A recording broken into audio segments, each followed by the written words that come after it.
एक सच्ची कहानी। ये उन दिनों की बात है जब लोग सब कुछ किस्मत के हवाले छोड़ दिया करते थे। जगतपुर नाम का एक गांव था जहां पर प्रीत नाम का एक लड़का अपने अंधे माता पिता के साथ रहता था।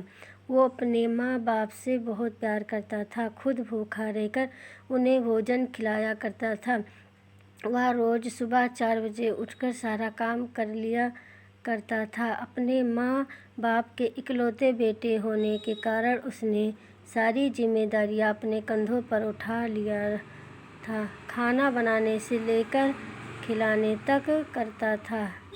जब तक माता पिता सोते नहीं थे तब तक उनका हाथ पैर दबाया करता था। उसकी आव भाव भगत देखकर उसके माता पिता बोला करते थे, बेटा तू भी जाकर आराम कर ले। हम बहुत भाग्यशाली हैं जो तुम जैसा बेटा मुझे मिला है। एक दिन प्रीत अपने माता पिता के साथ बाहर आंगन में बैठा था। तभी वहाँ पर एक साहूकार आए और उन्होंने प्रीत को देखते हुए बोल उठे, तुम्हारा बेटा तो विवाह के योग्य हो चुका है, इसके हाथ पीले कर दो।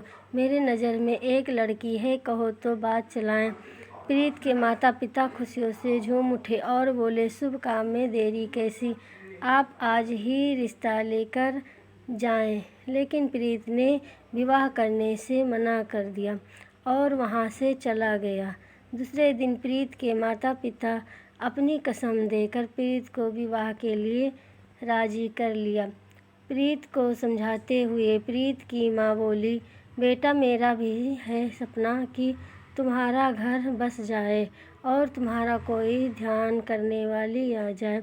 कुछ दिनों के बाद प्रीत की विवाह हो गई और उसकी पत्नी ने बड़े प्यार से घर संभालने लगी। कुछ दिनों तो सब ठीक ठाक चलता रहा। जब प्रीत ये विश्वास हो गया कि मेरी पत्नी एक आदर्श बहू है, बस इसी बात का फ़ायदा उठाने लगी और वो अपने सास ससुर के साथ बहुत अत्याचार करने लगी। हर वक्त उन्हें ताना देने लगी, सुबह शाम मेरे सामने मत आया करो, तुम्हारा मनहूस चेहरा देखकर मेरा दिन खराब हो जाता है। प्रीत के माता पिता को अपना ही घर पराया लगने लगा। उन्हें खुद ही अपनी ज़िंदगी बोझ लगने लगी। शाम होते ही अपने बेटे के घर आने का इंतज़ार करती थी। जब बेटा घर आता तो उन्हें ऐसा लगता था जैसे मानो नई ज़िंदगी मिल गई हो। उस समय बहू का भी रंग बदल जाता था। प्रीत हमेशा अपने माता पिता से पूछा करता था, आप दोनों अपने बहू से खुश तो हैं, कोई दिक्कत तो नहीं है। लेकिन प्रीत के माता पिता ये सोचकर चुप रहते थे कि हमारी तो ज़िंदगी कुछ ही दिनों की है, इन दोनों के बीच दूरी पैदा ना हो जाए। एक दिन प्रीत समय से पहले घर लौट आया। घर के बाहर ही उसे कोई आवाज़ सुनाई दी।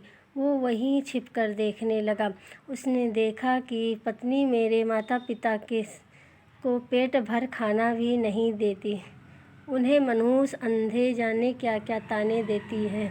ये देखकर मानो उसके पैर के नीचे से ज़मीन ही खिसक गई हो। थोड़ी देर बाद वो घर के अंदर आया। उसने अपने पत्नी से कहा, मैं आज रात ही अपने माता पिता को तीर्थ यात्रा पे ले जा रहा हूँ, तुम अपने मायके चली जाओ। प्रीत की पत्नी घबराते हुए बोली, कब तक आओगे? प्रीत ने बड़े प्यार से बोला, पता नहीं, मेरी ज़िंदगी तो माता पिता ने दिया है और ये ज़िंदगी उन्हीं पर निछावर करना चाहता हूँ। उनके कहने पर ही मैंने तुमसे शादी किया था।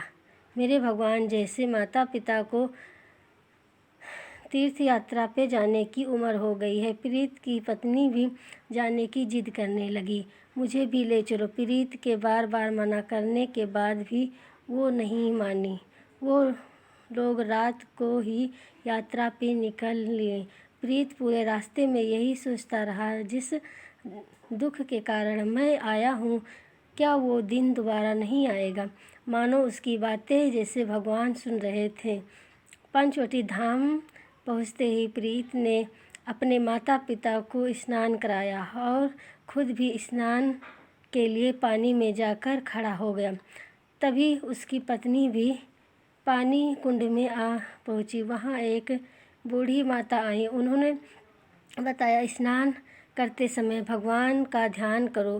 प्रीत की पत्नी भगवान का ध्यान करते हुए जैसे पानी में डुबकी लगाया और वो तुरंत जानवर रूप में बदल गई।